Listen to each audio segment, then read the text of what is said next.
नमस्कार बच्चों, अब हम आपसे सवैया छंद की चर्चा करने जा रहे हैं। तो बच्चों, सवैया एक छंद है। ये 4 चरणों का समपाद वर्ण छंद है। वर्णिक वृत्तों में 22 से लेकर 26 अक्षर के चरण वाले जाति छंदों को सामूहिक रूप से हिंदी में सवैया कहने की परंपरा है। तो बच्चों, इस बात को एक बार फिर से समझिए कि सवैया एक छंद है और यह 4 वर्णों का समपाद वर्ण छंद है। वर्णिक वृत्तों में 22 से लेकर 26 अक्षर के चरण वाले जाति छंदों को सामूहिक रूप से हिंदी में हम सवैया कहते हैं। तो बच्चों, ये बात आपको समझ में आ गई होगी कि सवैया कहने की परंपरा किसे है। इस प्रकार सामान्य जाति वृत्तों से बड़े और वर्णिक दंडकों से छोटे छंद को सवैया समझा जा सकता है। तो बच्चों, इस बात को एक बार फिर से समझ लीजिए कि सवैया कौन सा छंद है। कि सवैया एक ऐसा छंद है जहां 4 वर्णों का समपाद वर्ण छंद है और वर्णिक वृत्तों में 22 से लेकर 26 अक्षर के चरण वाले जाति छंदों को सामूहिक रूप से हिंदी में सवैया कहने की बहुत पुरानी परंपरा है। और इस प्रकार बच्चों, सामान्य जाति वृत्तों में बड़े और वर्णिक दंडकों से छोटे छंद को सवैया समझा जा सकता है।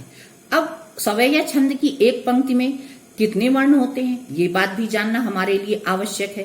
तो बच्चों, सवैया छंद में क्रमशः यानी 7 भगण, यानी 7 भगण का मतलब क्या है, 1 गुरु और 2 लघु। तो इस प्रकार 7 भगण होते हैं और 2 गुरुओं के योग से ये बनता है। तो सवैया छंद में कितने वर्ण होते हैं, किस तरह से उसकी गणना होती है।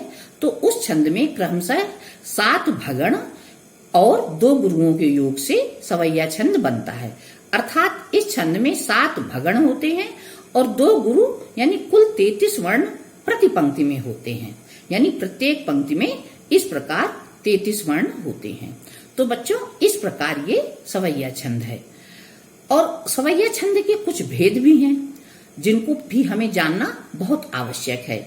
जैसे पहला भेद है उसका मदिरा सवैया, दूसरा भेद है मत्त गयंद सवैया, तीसरा है सुमुखी सवैया और चौथा है दुर्मिल सवैया। फिर किरीट सवैया, गंगोदक सवैया, मुक्त हरा सवैया और वाम सवैया। तो इस प्रकार सवैया छंद के इतने भेद हैं। इनको एक बार आप फिर से समझ लीजिए और फिर सुन लीजिए कि सवैया छंद के कितने भेद हैं तो और कौन कौन से हैं।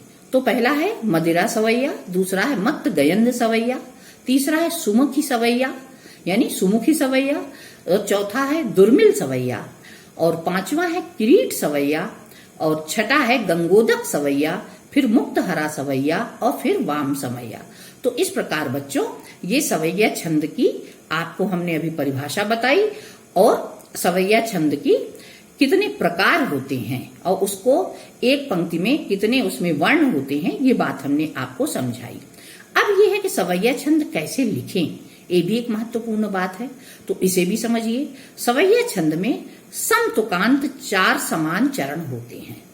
सवैया छंद में क्या होता है, समतुकांत 4 समान चरण होते हैं और इसके चरण में वर्णों की संख्या, जैसा कि पहले भी हमने आपसे बताया, 22 से 26 तक हो सकती है, जिसमें एक ही गण की कई आवृत्तियां होती हैं और जिसके अंत में 1 से 3 तक वर्ण अलग से भी जुड़ सकते हैं। तो ये सवैया छंद को लिखने का तरीका है। अब सवैया छंद में हमने बहुत सी विशेषताएं देखी हैं और सवैया छंद के बहुत सारे लेखक हुए हैं, कवि हुए हैं जिन्होंने सवैया छंद लिखे हैं। जैसे महाकवि रसखान के सवैये जो हैं बहुत प्रसिद्ध हैं। महाकवि रसखान के सवैये आपने पढ़े भी हैं और वो बहुत प्रसिद्ध हैं। और सवैया छंद एक बहुत ही मधुर छंद है जिसको गाया जाता है। और सवैया छंद को गाते समय एक तरह से कहना चाहिए बहुत ही ज्यादा आनंद की अनुभूति होती है। इसलिए सवैया छंद को बहुत ही अच्छा छंद माना गया है। और जैसा कि हमने आपसे पहले ही बताया था कि छंद से कविता आकर्षक हो जाती है। छंद के विभिन्न प्रकार कविता को सुंदर बनाते हैं और काव्य शास्त्र में छंद का विशेष महत्व होता है।